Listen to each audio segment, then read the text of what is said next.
At midday on June 28, 1776, a British cannonball crossed the entrance to Charleston Harbor and struck the wall of an unfinished American fort. The men behind it braced for splintered timber, flying sand, and bodies torn apart. Instead, the iron ball vanished. It buried itself inside layers of soft palmetto logs and packed sand with a heavy, muffled impact. The wall bent around the shot, absorbed its force, and remained standing. Seconds later, another ball struck, then another. Within minutes, 9 British warships were pouring fire into the island from more than 270 guns. Inside the fort, Colonel William Moultrie had only 31 cannon with which to answer them. His position should not have survived the opening bombardment. The fort was incomplete. Its rear was barely protected. Its garrison had limited powder, no experience fighting a major naval engagement, and no guarantee that the strange wooden walls around them would endure sustained fire. Yet 9 hours later, it was the Royal Navy that withdrew. Its flagship was badly damaged. 2 of its most powerful ships had been torn apart by American fire. Hundreds of British sailors were dead or wounded. 1 warship was stranded and would have to be burned. The wooden fort was still standing, its guns still firing into the darkness. The Americans had not matched Britain cannon for cannon. They had turned the harbor itself into a weapon. But when the British fleet first appeared off the South Carolina coast, almost no one believed the fort could stop it. The man responsible for defending it was William Moultrie, a 46-year-old South Carolina planter and militia officer. He was not a naval commander. Most of the men under him had never watched a warship fire a broadside, much less stood still while several of them fired at once. Moultrie had been ordered to defend Sullivan's Island, a narrow strip of sand near the mouth of Charleston Harbor. Any British fleet trying to reach the city would have to pass close enough for cannon placed on the island to engage it. That made the position valuable. It also made the men occupying it the first target. For months, workers had been constructing a fort near the island's southern end. They used what the coastal landscape provided: long trunks from the palmetto tree laid horizontally in 2 parallel walls. The space between them was filled with sand. It did not look impressive. The walls were low, sections remained unfinished, gun platforms were still being strengthened when the British arrived. From the water, it appeared less like a permanent fortress than a rough timber enclosure built by men who had run out of stone. General Charles Lee, the senior Continental officer in the region, distrusted the entire position. He believed Sullivan's Island could become a trap. If British troops landed behind the fort while the fleet attacked from the front, Moultrie's men could be surrounded with the sea at their backs. Lee wanted an escape route prepared. At times, he appeared ready to abandon the fort entirely. Moultrie refused to treat withdrawal as the first solution. If the Americans left the island, the British would gain access to Charleston Harbor without having to destroy a single major defensive position. Their ships could move closer to the city, support a landing, and turn one of the largest ports in the southern colonies into a British base. So Moultrie remained. He had no way to know exactly how the palmetto walls would behave under naval gunfire.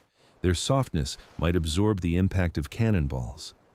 Or the entire structure might collapse once hundreds of heavy shots began striking the same sections.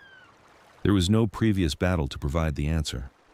Across the water, the British prepared an operation designed to make the question irrelevant. Commodore Sir Peter Parker commanded the fleet. General Henry Clinton commanded the troops waiting to attack from land. Their plan did not depend on simply battering one wall until it broke.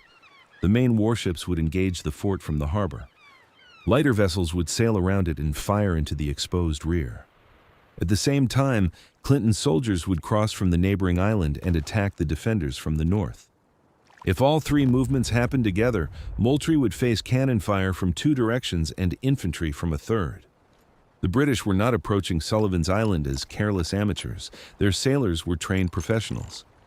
Their warships carried experienced gun crews capable of firing repeated broadsides until an enemy position was reduced to wreckage. The fleet had enough firepower to overwhelm a conventional wooden fort many times over. And shortly before the battle began, Moultrie could see those ships moving into position. The largest vessels entered first, turning carefully in the channel as their crews prepared the guns. Smaller ships separated from the line, beginning the maneuver that was supposed to carry them behind the fort. Beyond the northern end of Sullivan's Island, British infantry waited for the order to cross. Inside the defenses, American gun crews loaded their cannon. Moultrie gave them one of the most important orders of the day. They were not to waste powder firing as quickly as possible. They would wait, choose their targets, and make each shot count. Then the British line completed its turn. Gun ports opened along the dark hulls. Hundreds of cannon faced the island. A moment later, the harbor disappeared behind smoke. The smoke reached the fort before the sound did. Then, the first British broadside struck Sullivan's Island with enough force to shake the gun platforms beneath the defenders' feet. Sand spilled from the walls. Palmetto trunks flexed under the impact. Iron balls tore through unfinished sections, passed over the parapet, and threw columns of earth into the air. The bombardment was only one part of the attack. To understand why Britain had committed 9 warships and thousands of soldiers to this narrow island, it is necessary to look beyond the fort toward Charleston itself. In 1776, the city was one of the largest and wealthiest ports in the American colonies. Rice, indigo, deerskins, and other goods moved through its harbor into the Atlantic trade. Capturing it would give the British more than a symbolic victory. It would provide a deep southern base from which ships and troops could operate along the coast, threaten Georgia and the Carolinas, protect Loyalist supporters, and open a new front far from George Washington's main army in the north. The British believed the southern colonies contained large numbers of men who remained loyal to the crown. If regular troops could seize an important port and establish a secure position, those loyalists might rise, organize, and help restore royal authority across the region. Charleston was therefore not simply another city. It was supposed to become the entrance point for the reconquest of the South. The expedition had already crossed the Atlantic and endured months of delay before reaching the Carolina coast. Ships had been scattered by weather. Supplies had been consumed. Soldiers had spent long periods aboard crowded transports. By the time the commanders were ready to attack, they needed a decisive result. General Henry Clinton controlled the land force. Commodore Sir Peter Parker commanded the fleet. Neither man intended to rely on a single frontal bombardment. Their operation was built around coordination. Parker's principal warships would enter the channel and anchor opposite the fort. From there, they would use their heavy broadsides to silence Moultrie's cannon and break open the southern face of the defenses. At the same time, 3 lighter vessels would move farther into the harbor. Their task was to pass around the fort, reach the side the Americans had barely completed, and fire into it from behind. This was the exposed weakness Charles Lee had feared. The palmetto walls facing the sea were thick. The rear of the position was not. If British ships reached that angle, they could send cannonballs directly across the interior of the fort, where the American gun crews had almost no protection. But even that was not the decisive element. At the northern end of Sullivan's Island, Clinton had assembled infantry on neighboring Long Island. Once Parker's ships drew the defenders' attention toward the harbor, British soldiers would cross the narrow inlet separating the 2 islands. They would land behind Moultrie, advance south, and trap the garrison between infantry and naval guns. On a map, the plan was overwhelming. The Americans would have nowhere to retreat. Their cannon faced the sea. Their strongest walls faced Parker's ships. A force attacking from the north could enter the unfinished rear while the fleet kept the defenders pinned down. The plan also used each British advantage correctly. The Royal Navy supplied concentrated firepower. Clinton supplied professional infantry. The smaller ships supplied maneuver. The harbor itself was supposed to divide the American attention until the defense collapsed. But the entire operation depended on 4 assumptions. The main fleet had to hold its position close enough to damage the fort. The flanking ships had to navigate around the island without grounding. Clinton's soldiers had to cross the inlet. And all 3 movements had to happen before Moultrie could adjust. 1 failure might be manageable. 2 would leave Parker fighting without support. If all 3 broke down, Britain's carefully designed combined attack would become something far more dangerous. A stationary artillery duel against a fort whose strongest wall faced directly toward the fleet. The first warning appeared before Clinton's soldiers entered the water. British officers had been told the inlet between the islands was shallow enough to ford. From a distance, the water looked harmless, a narrow strip separating the infantry from the northern end of Sullivan's Island. But when the crossing was examined more closely, The reports proved unreliable. The channel was deeper than expected. In places, the water rose above a man's waist and approached his shoulders. The bottom was uneven. The current ran through the gap with enough strength to disrupt formations. Soldiers carrying muskets, ammunition, equipment, and heavy uniforms could not simply march across it as though crossing a stream. Even men who kept their footing would emerge wet, disorganized, and vulnerable. American troops positioned on the opposite side could fire into them while they struggled through the water. Small boats might move some soldiers across, but not quickly enough to produce the massed attack the plan required. Clinton still had trained troops within sight of the battlefield. He simply had no safe way to place them inside it. While his infantry remained trapped on the wrong island, Parker's ships continued their approach. The main line anchored in front of the fort and began firing. The smaller vessels moved toward the route that was supposed to carry them behind Moultrie. From the British decks, the harbor appeared broad and open. Beneath the surface, it was divided by shifting shoals and sandbanks that could stop a warship as effectively as a stone wall. The captains had charts, they had pilots, they had soundings, but they did not have enough water. As the flanking group turned toward the rear of the fort, the hulls entered the shallows. One ship struck bottom, then another lost the depth it needed to maneuver. Within minutes, the movement designed to surround Sullivan's Island was beginning to collapse. And Parker did not yet know that the harbor had just removed half of his battle plan. The fort on Sullivan's Island had never been designed to look permanent. There was no time for dressed stone, brick revetments, or deep masonry foundations. The Americans were building under pressure, using the materials closest to the coast and whatever labor could be assembled before the British arrived. The main walls were made from palmetto trunks laid horizontally in two parallel rows. The gap between them was filled with sand. Some sections were thick enough to absorb repeated impacts. Others were still incomplete. Gun platforms had to support heavy cannon on ground that shifted beneath the weight. The rear of the fort remained dangerously open. Soldiers worked beside laborers brought to the island to cut timber, move sand, and raise the defenses. Enslaved men were among those whose work made the position possible, although their names were largely absent from the official accounts that later celebrated the victory. The result looked crude, but the crude appearance concealed an important physical advantage. A conventional wooden wall tried to resist a cannonball with hardness. When iron struck dry, rigid timber, the boards could split violently. Long wooden fragments broke inward at high speed, turning the wall itself into a weapon against the men behind it. On a warship, these splinters could kill or wound an entire gun crew, even when the cannonball failed to pass completely through the hull. Palmetto behaved differently. Its wood was soft, wet, and fibrous. Instead of shattering, the trunk compressed around the incoming shot. Behind it, loose sand shifted and spread the force through the wall. Some cannonballs buried themselves without producing the cloud of lethal splinters British gun crews expected to see. The material did not make the fort indestructible. Repeated hits could still break gun carriages, collapse unfinished sections, kill exposed men, and eventually open a breach. But the walls forced each British shot to spend much of its energy before reaching the interior. That difference bought time. And time was the one resource Moultrie needed most. He needed time for his artillerymen to identify targets through the smoke, time to replace damaged equipment, time for ammunition to reach the island, time for the British ships to accumulate damage while their own broadsides failed to silence the fort. But before the battle, no one could prove the walls would perform this way. Moultrie had built them because palmetto was available, not because he possessed a tested formula for defeating the Royal Navy. The fort was an emergency solution. The coming bombardment would be its first real experiment.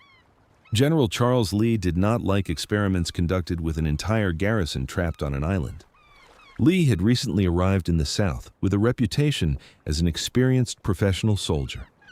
He had served in European armies, studied fortifications, and understood what naval guns could do to an isolated coastal position. When he inspected Sullivan's Island, he saw an unfinished fort with limited escape routes and British troops gathering nearby. To Lee, the danger was obvious. If the fleet held Moultrie's men in place while Clinton crossed from the north, the Americans could be cut off before they realized the attack had begun. The unfinished rear would offer little protection. Boats might not be available in sufficient numbers to evacuate the garrison. The fort could become a prison built by its own defenders. Lee therefore pressed for preparations to withdraw. He wanted a bridge or reliable line of retreat connecting the island with the mainland. He questioned whether the position should be held at all if the British attacked in overwhelming strength. Moultrie saw the same weaknesses but reached a different conclusion. Abandoning the fort would not preserve Charleston's defenses, it would remove them. Once Parker's ships passed Sullivan's Island, the harbor would open before them.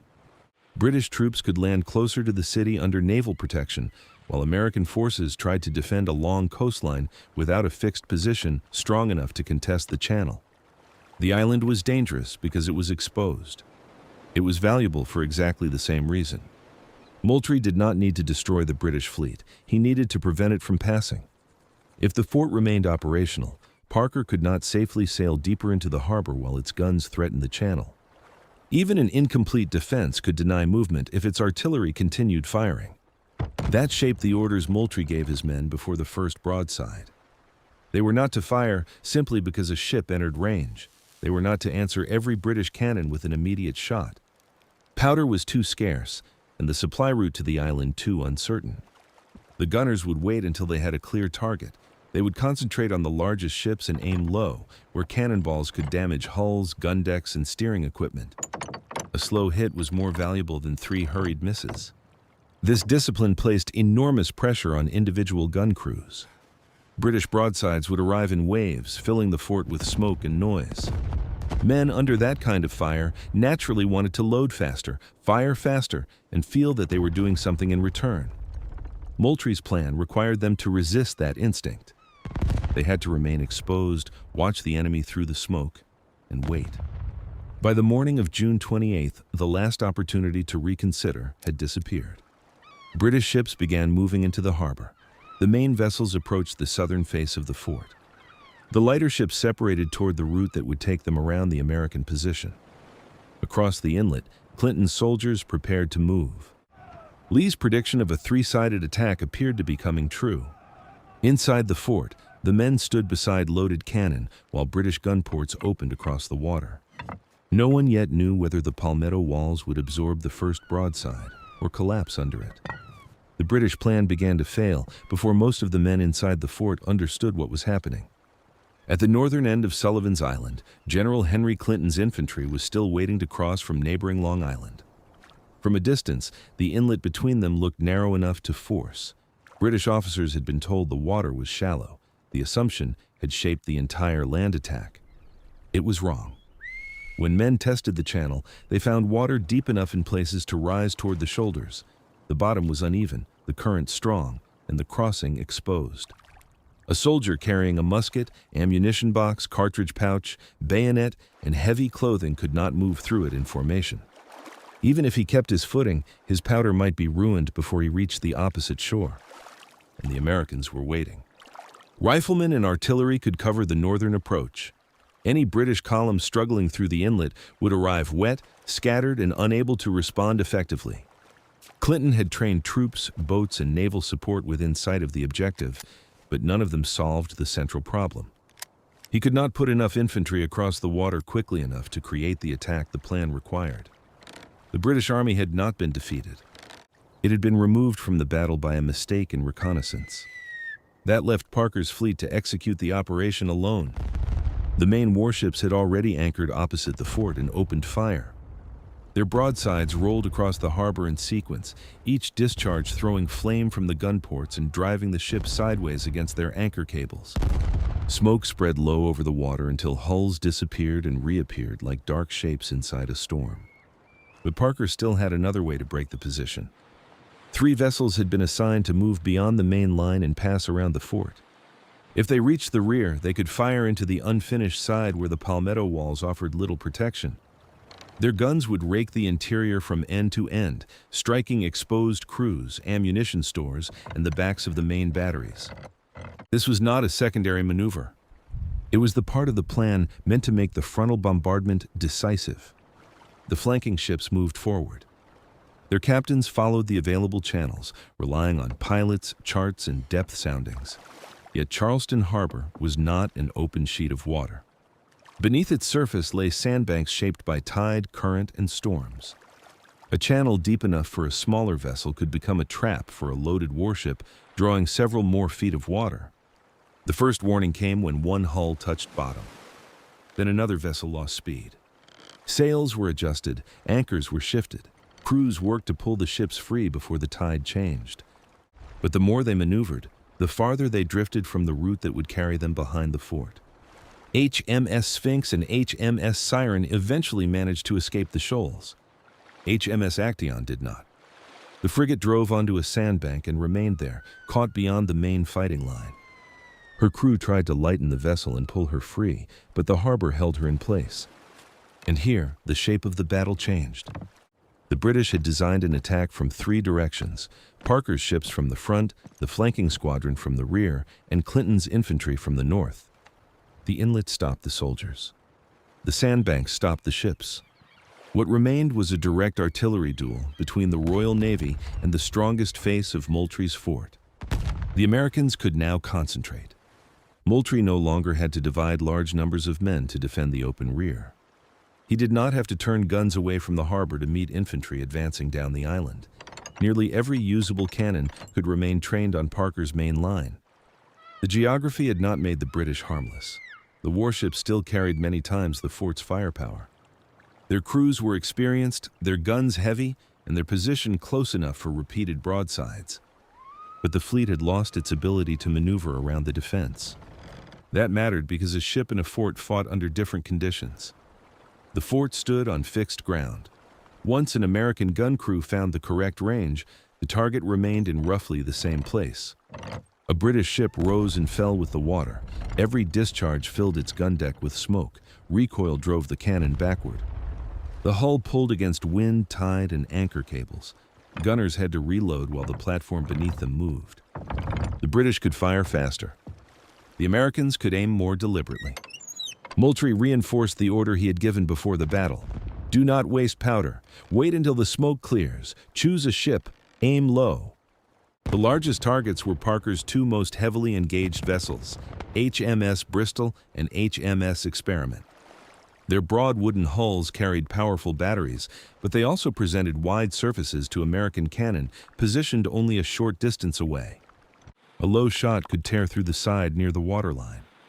A slightly higher one could enter a crowded gun deck, break a carriage, cut down a crew, or send splinters across the interior. A hit on rigging or steering equipment could leave a vessel unable to reposition, even if its hull remained afloat. The fort did not need to sink the fleet. It needed to keep the ships under fire longer than their crews and structures could endure. For the first hours, however, it was not clear which side would reach that limit first. British cannonballs struck the parapet, crossed the interior, and smashed into the rear works. Gun carriages jumped from the force of near impacts. Men carried wounded comrades away from the batteries while others stepped into their positions. Sand spilled from torn sections and had to be pushed back into place. Then the fort's return fire began finding the British line. One American ball struck a hull and vanished through the planking. Another tore across a deck crowded with sailors. Then another hit the rigging above the guns. The British had come to demolish an unfinished fort. Instead, they were discovering that the harbor had locked them in front of it. By early afternoon, the battle had become a contest of endurance. The British ships could still fire faster than the fort. Their crews worked in drilled teams, running the guns back into position, sponging the barrels, loading powder and shot, and hauling the cannon forward again. Broadside followed broadside until smoke covered the water so completely that men on both sides sometimes fired at shapes they could barely see. But speed was beginning to work against the British. Every time the smoke cleared, their ships were still anchored in almost the same positions. The tide, the shoals, and the danger of running aground limited their movement. They could not easily close the distance, turn away, or shift beyond the fort's firing arcs without disrupting the attack. Moultrie's gun crews did not try to match their rate of fire. They waited. Powder inside the fort was too valuable to spend on hurried shots. Some of the cannon could not be supplied continuously, and every barrel fired too quickly risked overheating or breaking its carriage. Moultrie ordered the men to concentrate on the ships doing the greatest damage and to fire only when they could see enough of the hull to aim. That meant standing beside loaded guns while British cannonballs struck around them. A shot could bury itself harmlessly in the palmetto wall. The next could pass through an unfinished gap, smash a wooden carriage, or kill a man before anyone heard it coming. The fort's unusual construction reduced the effect of the bombardment, but it did not remove the danger. The Americans still had to remain in place long enough to use that advantage. When a British broadside hit, the walls absorbed much of the force. When an American shot reached a ship, the result was very different. Warships were built from hard oak. That made their hulls strong enough to survive storms and long voyages, but under cannon fire, the same timber could break into long, jagged fragments. A ball did not need to strike a sailor directly. It could punch through the side, throw splinters across a gun deck, shatter equipment, and turn a crowded compartment into a killing space. This was the hidden imbalance in the duel. The British were firing more metal. The Americans were firing into the more fragile environment. Moultrie's artillerymen began directing their heaviest fire toward HMS Bristol, Parker's flagship, and HMS Experiment beside her. Both carried far more guns than the fort could assign to any single sector, but both were large, close, and increasingly unable to move. American balls struck the lower hulls, gun decks, masts, and rigging. On Bristol, ropes snapped and spars came down. Gun crews were hit at their stations. Officers trying to maintain order had to move through smoke, shattered timber, and men wounded by splinters. Parker himself was injured as the flagship continued to receive concentrated fire. Experiment suffered heavily as well. Her broadside remained dangerous, but each American hit reduced the number of men and guns she could keep in action. Damage accumulated faster than the crews could repair it. And this was the moment when Moultrie's method began to reveal its full effect. He was not trying to destroy all 9 ships at once. He was forcing the most important vessels to remain under precise fire while the rest of the British plan failed around them. Clinton's infantry had not crossed. The flanking ships had not reached the rear. Actaeon was still trapped on the shoal. Parker's main line was carrying the entire burden of the operation. The British could see the fort taking hits. They could see sand thrown into the air and sections of timber torn apart. From the decks, it must have appeared that the defense was close to collapse. But appearance was misleading. The palmetto walls did not fail in the dramatic way naval officers expected. There was no sudden breach wide enough for the bombardment to pour through. No section of the fort disappeared in an explosion of splinters. Damage had to be inflicted repeatedly, in the same places, while the Americans continued firing back. Inside the fort, however, another threat was growing. The supply of powder was falling. Moultrie had always known ammunition would determine how long he could fight. The guns could survive. The walls could survive. But once the powder ran out, the fort would become a silent obstacle that Parker could pass at will. As the battle continued, American fire slowed. Some guns waited longer between shots. Crews searched for cartridges and powder that could be moved from less active positions. Messages were sent for additional ammunition from the mainland, but crossing the water under battle conditions took time. From the British ships, the decreasing rate of fire looked like proof that the bombardment was finally working. Parker's captains had reason to believe the fort was being suppressed. Their own losses were severe, but the objective was still within reach. If the American batteries stopped completely, the fleet could regain freedom of movement and push deeper into the harbor. So the British kept firing. Moultrie kept rationing. The battle now depended on a calculation neither side could see clearly, whether the ships would become incapable of continuing before the fort became incapable of answering. Then, during one of the heaviest exchanges, a British shot struck the parapet near the flagstaff. The pole broke. The blue flag above the fort disappeared from view. Across the harbor, British sailors saw it fall. And for a few seconds, it appeared that Sullivan's Island had finally surrendered. The flag had not been lowered. It had been shot down. Inside the fort, the difference was obvious. Outside it, through smoke and distance, the meaning was uncertain. A fallen flag could signal surrender. It could mean the staff had been destroyed. It could mean the men beneath it were dead. For the British fleet, even a moment of uncertainty mattered. If the fort had stopped resisting, Parker could reorganize his battered ships, restore order aboard Bristol and Experiment, and prepare to move farther into the harbor. Then Sergeant William Jasper climbed onto the parapet. The broken blue flag lay beyond the protection of the wall. To reach it, Jasper had to expose himself above the fort while British guns were still firing. Cannonballs were crossing the position. Fragments of timber and sand filled the air. There was no cover between him and the ships anchored offshore. He went out anyway. Jasper recovered the flag, returned with it, and fixed it to an improvised staff. Within moments, the blue banner with its white crescent was visible again above the smoke.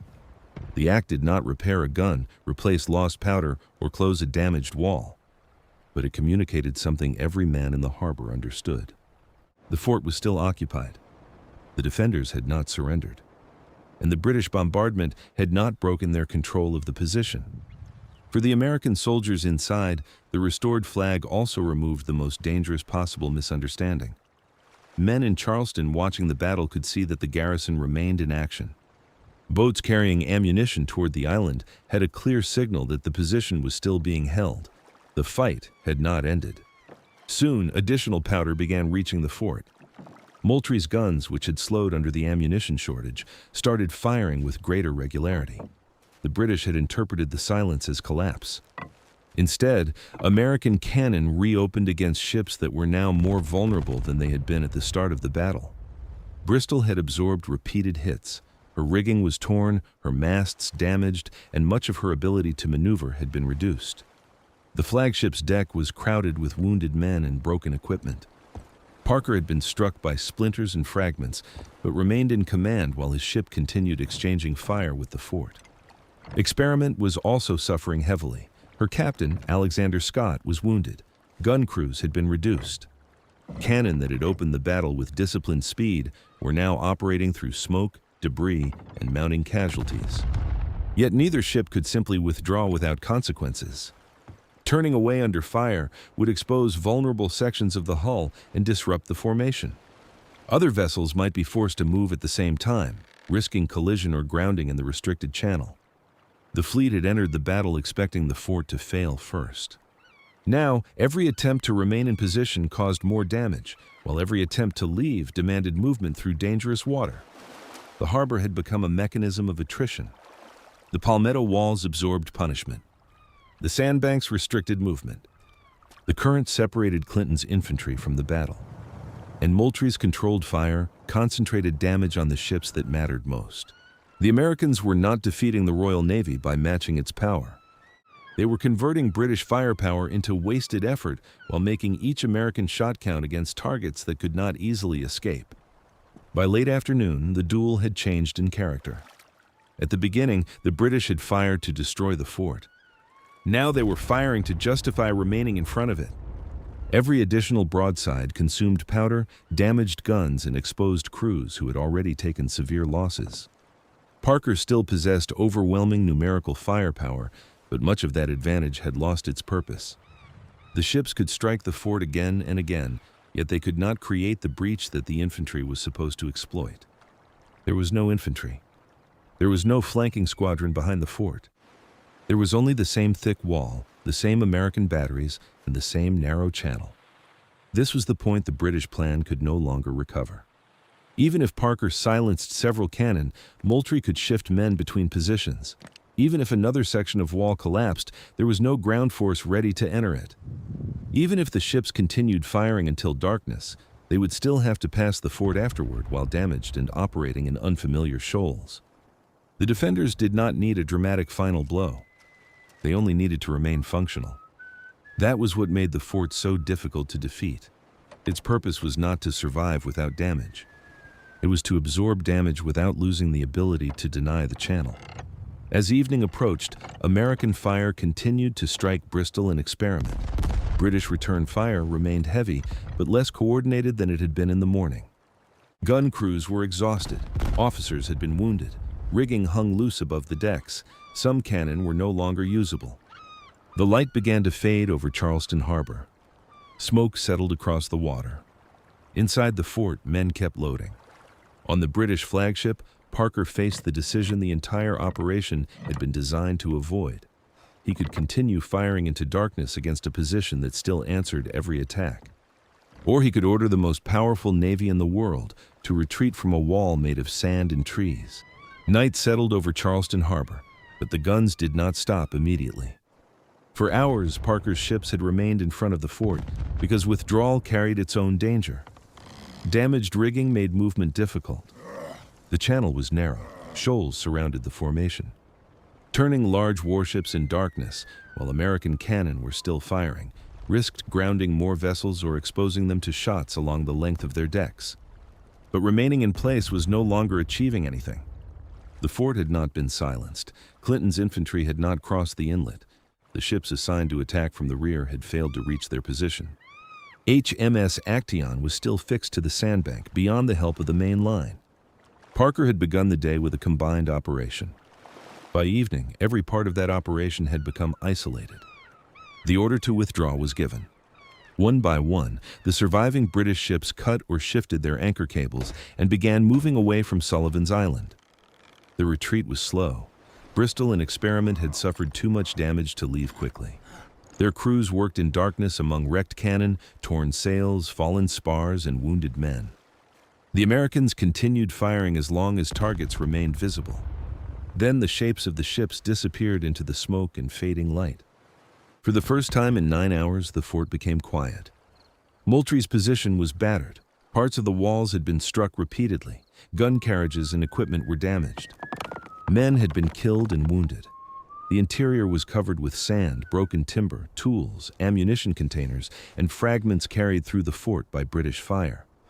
But the channel was still closed. That was the only result that mattered. The Royal Navy had not passed Sullivan's Island. It had not reached Charleston. It had not created a safe route for Clinton's troops. The British expedition still possessed ships, soldiers, and artillery, but it no longer possessed a workable plan for capturing the city. One problem remained in the harbor. HMS Actaeon had failed to escape the shoal. Throughout the night, her crew tried to free the ship. Guns and stores were removed to reduce her weight. Anchors were carried out in an attempt to pull the hull back into deeper water. The men worked against the tide, but the frigate remained fixed. By morning, the British knew they could not save her. Leaving Actaeon intact would give the Americans a warship, cannon, ammunition, and valuable naval equipment. Her crew therefore abandoned the vessel and set it on fire. American soldiers reached the stranded ship before the flames had consumed it. They removed what they could, including useful stores and trophies, then withdrew as the fire spread through the decks. The frigate burned where the harbor had trapped her. It was the final image of the failed attack. A British warship destroyed not after being chased down at sea, but because it had tried to maneuver through water its commanders did not understand. The losses revealed how unequal the damage had been. The Americans suffered several dozen casualties, including men killed inside the fort by direct hits and shots passing through unfinished sections.